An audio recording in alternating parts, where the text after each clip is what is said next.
तो ideology of Pakistan में बताने से पहले आपको दोबारा बताऊंगी कि आइडियोलॉजी क्या है। आइडियोलॉजी फ्रेंच फिलोसफर था जिसका नाम एस्टोनी डस्टल डी ट्रेसी था।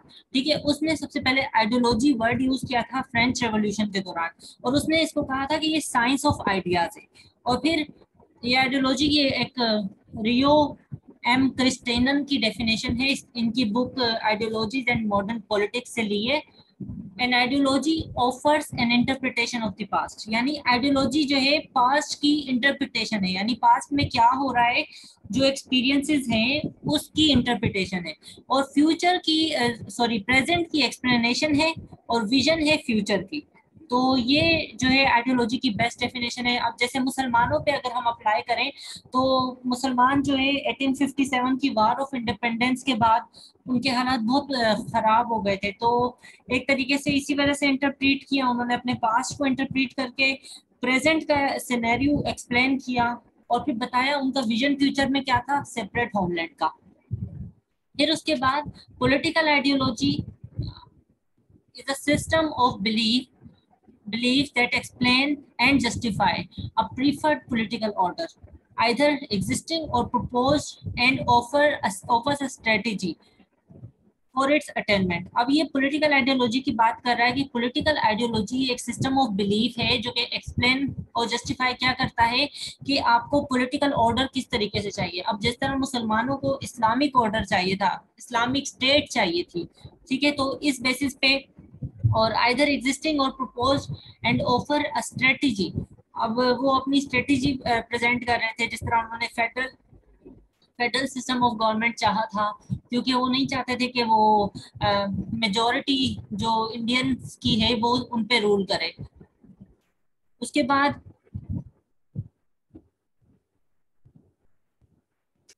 तो मैं बात कर रही थी पॉलिटिकल आइडियोलॉजी की। तो पॉलिटिकल आइडियोलॉजी का मैंने आप लोगों को बताया कि इसमें क्या होता है, एक प्रीफर्ड पॉलिटिकल ऑर्डर की डिमांड होती है, ठीक है, या फिर एग्जिस्टिंग, या फिर जो नया प्रपोज हो, या फिर कोई स्ट्रेटेजी ऑफर करते हैं। तो इसी तरीके से ये अगर पॉलिटिकल आइडियोलॉजी पाकिस्तान की देखें तो उसमें भी यही था कि एक एक प्रपोज्ड मॉडल दिया था कि हमें जो है सेपरेट इलेक्टोरेट चाहिए, और उसके बाद हमें सेपरेट स्टेट चाहिए, ठीक है। तो ये एक जो इलेक्टोरेट था वो स्ट्रेटेजी थी, ठीक है, और जो अटेंड हुआ एज अ रिजल्ट वो स्टेट थी, ठीक है। उसके बाद अलामा इकबाल की आइडियोलॉजी।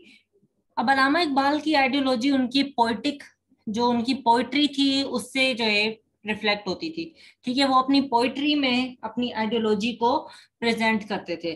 और इनकी आइडियोलॉजी, तो हम पॉलिटिकल आइडियोलॉजी की बात, जो इकबाल की पॉलिटिकल आइडियोलॉजी थी उसकी बात कर रहे थे। तो मैंने कहा इनकी पोइट्री से जो है इनका विजन क्लियर होता है, ठीक है। और इनकी आइडियोलॉजी मुसलमानों के लिए बेसिस बनी कि उनको सेपरेट मुस्लिम स्टेट मिली, ठीक है। और इन्होंने अपना आइडिया कहाँ पे पेश किया, मुस्लिम लीग पे, ठीक है। मुस्लिम लीग जो मुसलमानों का इलेक्टोरेट था। दिसंबर 1930 में इलाहाबाद का इनका जो प्रेसिडेंशियल एड्रेस है वो बड़ा ही फेमस है। उसमें उन्होंने क्या किया था, उन्होंने जो क्योंकि ये सब कॉन्टिनेंट में उस वक्त हिंदूज अलग थे, मुस्लिम्स अलग थे, तो मल्टाई रिलीजियस सोसाइटी थी ना।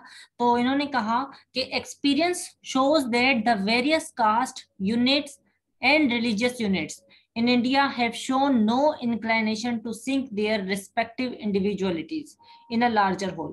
कह रहा है कि एक्सपीरियंस से पता चलता है कि ये जो कास्ट और रिलीजियस यूनिट्स हैं, इन्होंने अपनी इंक्लाइनेशन जो है वो मतलब इन्होंने अपनी इंडिविजुअल जो पर्सनालिटीज हैं वो नहीं दिखाई हैं, ठीक है। काइंड ऑफ के मतलब वो किस तरीके से, किस तरह की आइडियोलॉजी की तरफ इंक्लाइन कर रहे हैं।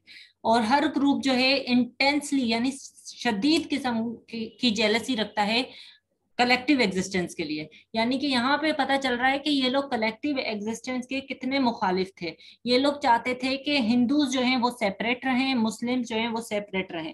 तो यहाँ से टू नेशन थ्योरी का कॉन्सेप्ट अलामा इकबाल ने जो इलाहाबाद का उनका प्रेसिडेंशियल एड्रेस था उसमें दे दिया, ठीक है। और इकबाल ने कहा कि रिलीजियन जो है वो पावर है, ठीक है, और जिसकी बहुत ज्यादा इंपॉर्टेंस है इंडिविजुअल लाइफ में भी और स्टेट में भी। और इस्लाम जो है डेस्टिनी, इस्लाम को इसने मंजिल का, ठीक है, और कहा कि will not suffer a destiny. ठीक है, तो इस्लाम को इसने कहा कि इस्लाम अपने आप में एक मंजिल है। ठीक है, तो यहाँ पे भी इनका क्लियर हो रहा था ये विजन कि मुसलमानों की एक सेपरेट स्टेट होनी चाहिए। फिर उसके बाद इनका जो ये 25th सेशन था, उनमें इन्होंने मजीद ये कहा कि आई वुड लाइक टू सी, ये बड़ी मशहूर इनकी स्टेटमेंट है, आप लोग याद कर लें। I would like to see the Punjab north west frontier province Sindh and Balochistan amalgamated into a single state. यानी मैं चाहता हूं कि Punjab, north west frontier province और सिंध और बलूचिस्तान, जो कि हमारे चारों सूबे हैं, ठीक है, ये अमालगेट हो जाए एक सिंगल स्टेट में। और ऐसा ही बाद में हुआ था। ठीक है, सेल्फ गवर्नमेंट हो या उनकी ब्रिटिश एम्पायर के अंदर ही, ठीक है, या फिर ब्रिटिश एम्पायर के बगैर। ठीक है, तो ये चाहते थे एक कंसोलिडेटेड यानी मिली हुई north West Indian Muslim state बन जाए। ठीक है, और इसने इसको final destiny of the Muslims कहा। ठीक है, क्या कहा इसने इस चीज को, जो ये स्टेट है जिसको बाद में पाकिस्तान का नाम दिया गया, ये final destiny of the Muslims थी, according to Allama Iqbal presidential address of 1930। अब प्रिंसिपल ऑफ यूरोपियन डेमोक्रेसी जो है वो एक्सेप्ट नहीं करते थे। ठीक है, वो क्या था प्रिंसिपल ऑफ यूरोपियन डेमोक्रेसी, आप में से कोई बताए।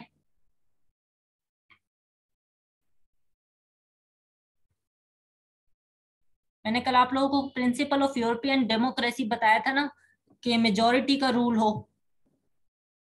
और मेजोरिटी जो है वो इंडियन स्टेट की थी, सॉरी जो इंडियंस की थी सब कॉन्टिनेंट में। तो इसका उस हिसाब से इंडियन रूल करेंगे। तो इन्होंने जो यूरोपियन डेमोक्रेसी का प्रिंसिपल था, ये कह रहे थे कि ये इंडिया में नहीं हो सकता।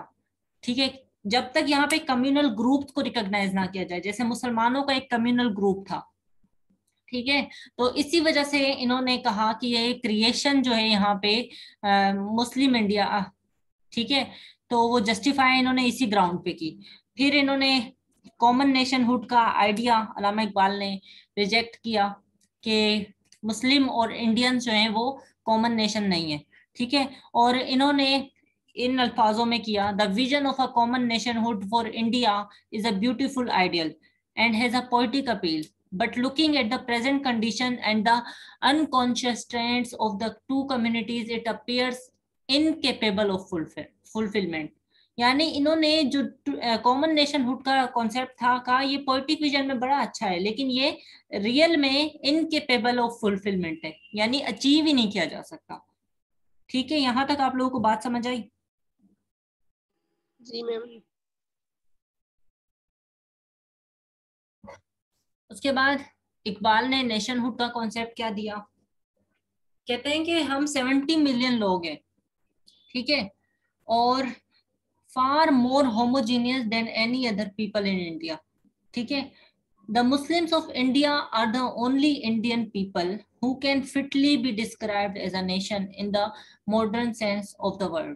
अब यहाँ पे आप लोग देखें, इस स्टेटमेंट में इकबाल ने मुस्लिम को एज अ नेशन प्रेजेंट कर दिया, यानी यहाँ पे उन्होंने मुस्लिम के लिए नेशन का वर्ड यूज किया।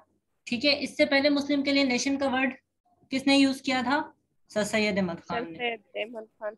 जी, तो फिर उसके बाद इकबाल की बेसिस क्या थी इसके लिए, इन्होंने कॉन्सेप्ट ऑफ मिल्लत दिया था। यानी इन्होंने कहा था कि इस्लामिक नेशनलिज्म होनी चाहिए, जो वेस्टर्न ब्रांड था नेशनलिज्म का, इन्होंने कहा कि वहां पे जो है ना मेन लॉयल होना चाहिए अपने कंट्री से, लेकिन इस्लामिक व्यू में क्या होना चाहिए, पावर ऑफ रिलीजन होनी चाहिए। सिर्फ पावर ऑफ रिलीजन ही मुसलमानों को एक दूसरे के साथ इंटीग्रेट रख सकती है। ठीक है, तो ये इन्होंने इस वजह से जो वेस्टर्न नेशनलिज्म था, इन्होंने कहा कि उसके अंदर पाकिस्तान ये मुसलमान नहीं रह सकते। ठीक है, सिर्फ इस वजह से क्योंकि इनको अपना रिलीजन फॉलो करना है। ठीक है, और रिलीजियस एक्टिविटीज को परफॉर्म करने के लिए वो जो दो लोग हैं जिन जो कल्चरली, सोशली, पॉलिटिकली हर लिहाज से डिफरेंट हैं, वो किस तरीके से अमलगेट हो सकते हैं। तो इन्होंने कॉन्सेप्ट ऑफ मिल्लत दिया, और मिल्लत के लिए इन्होंने तौहीद पे बेस करवाया, यानी कि मोनोथीज्म जो था वो बेसिस थी मिल्लत की। ठीक है, उसके बाद उसके बाद इन्होंने कहा कि ऑल इंडिया मुस्लिम लीग जो है उसको कंसोलिडेट किया जाए और इस्लामिक प्रिंसिपल्स के हिसाब से मतलब उसके थ्रू एक ऐसी बॉडी बनाई जाए, यानी एक ऐसी स्टेट बनाई जाए जो कि इस्लामिक प्रिंसिपल्स पे बेस करे। ठीक है। और इन्होंने कहा कि इस्लाम जो है वो यूनिवर्सल रिलीजन है ब्रदरहुड का। अब यहाँ से पता चल रहा था कि यहाँ बार बार अल्लामा इकबाल इस्लामिक नेशनलिज्म का कॉन्सेप्ट दे रहे थे। ठीक है। और इन्होंने सेक्युलर फाउंडेशन ऑफ पॉलिटिक्स जो थी वो रिजेक्ट कर दी थी। ठीक है। और इसके अलावा इन्होंने रेशलिज्म को भी क्रिटिसाइज किया था। इन्होंने कहा था कि अगर आप लोग रेसिज्म में पड़ जाएंगे तो आप लोग तबाह हो जाएंगे। ठीक है। और इन्होंने रेशलिज्म को ग्रेटेस्ट एनिमी कहा मुसलमानों का, और ये सारी बातें इन्होंने अपनी पोइट्री में भी कही है। ठीक है। फिर इकबाल ने जिन्ना को लेटर लिखा जून 21 1937 को। ठीक है। इन्होंने उनको कहा, जिन्ना को, कायद आज़म Mohammad Ali Jinnah, you are the only Muslim in India today to whom the community has right to look up for safe guidance through the storm which is coming to northwest India and perhaps to the whole of India। यहाँ पे इन्होंने कायद आज़म को directly ये कह दिया कि आप ही हैं जो मुसलमानों को सेफ गार्ड कर सकते हैं उस तूफान से जो कि पूरे इंडिया में आने वाला है। ठीक है। फिर उसके बाद यहाँ पे अगर आप लोग अल्लामा इकबाल की आइडियोलॉजी को देखें तो यहाँ पे ये कुछ बातें कंक्लूड कर सकते हैं हम कि डीपली रूटेड है इस्लामिक वैल्यूज। ठीक है। ये बार बार इकबाल का concept of Islamic nationalism, concept of मिल्लत नजर आ रहा है। ठीक है। टू नेशन थ्योरी इन्होंने दी कि मुस्लिम और ये हिंदूज जो हैं वो अलग अलग नेशंस हैं। ठीक है। कुरानिक कॉन्सेप्ट ऑफ मिल्लत दिया। इसके अलावा इन्होंने एक और कॉन्सेप्ट दिया जो कॉन्सेप्ट ऑफ खुदी है। ठीक है। इन्होंने जो वो कहा था कि God does not help those who do not help themselves. ठीक है। खुदा भी आपकी मदद तब तक नहीं करता जब तक आप खुद अपनी मदद ना करें। ठीक है। ये 1932 के एड्रेस में इन्होंने कहा था। अब इसका मतलब ही यही है कि सेल्फहुड कितनी जरूरी है किसी भी नेशन के लिए फॉर गेटिंग इंडिपेंडेंस। ठीक है। और फिर उसके बाद जब इन्होंने ये सब किया और 21 अप्रैल 1938 को इकबाल की डेथ हो गई। ठीक है। और मुसलमानों ने अपना एक लीडर खो दिया। अब उसके बाद आगे इन्होंने इनका काम कायद आज़म ने सर अंजाम दिया। नेक्स्ट वीडियो में देखते हैं कि कायद आज़म ने किस तरीके से आगे बढ़ाई इनकी मूवमेंट।